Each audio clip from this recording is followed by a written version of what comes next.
On the far western coast of the continent, high atop a rocky promontory overlooking the Sunset Sea, sits Casterly Rock, ancestral seat of House Lannister. Below it lies Lannisport, one of the great cities of Westeros, a center for trade, culture, and the great Lannister fleet. There are a number of gold and silver mines in the Westerlands, making it the richest region in all of Westeros. One of the most productive mines lies beneath Casterly Rock itself, making House Lannister the wealthiest of all the noble houses. This allows House Lannister to finance many endeavors of other noble houses. Even the king himself has sought credit from Casterly Rock from time to time. We Lannisters claim our descent from the Andal invaders, and through the female bloodline, Lann the Clever. According to the legend, Lann, using only his wits, won Casterly Rock from the noble House of Casterly during the Age of Heroes. The Lannisters reigned as kings of the Rock for thousands of years, and worked to make it the envy of the rest of the Seven Kingdoms. Our time as kings ended, however, when Aegon Targaryen, otherwise known as Aegon the Conqueror, arrived in Westeros with his army.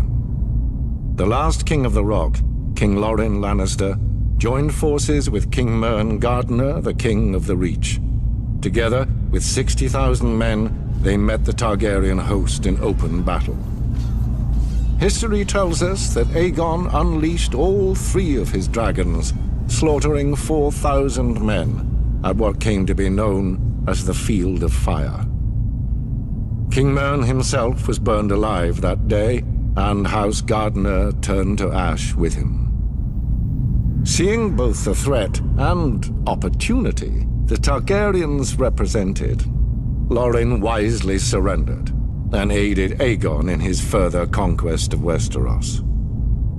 The Lannisters were thus appointed Lords Paramount of the Westerlands and Wardens of the West, titles we hold to this day. Let us be clear, though. It is neither luck nor royal favor that makes our house prosperous. There have been times in our history where some have thought us weak, lazy, or opulent.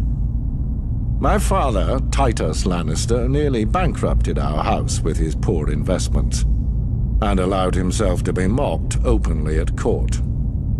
When our vassal, the Rains of Castamere, dared to rise up against the Lannisters, they learned how dangerous it can be to taunt a lion.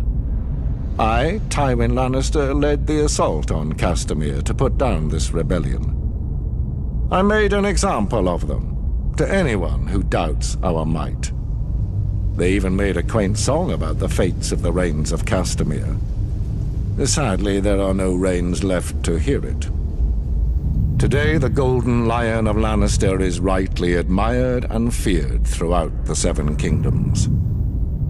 Our words are, "Hear me roar." But there are other words that should be remembered when crossing a lion of Casterly Rock. A Lannister always pays his debts.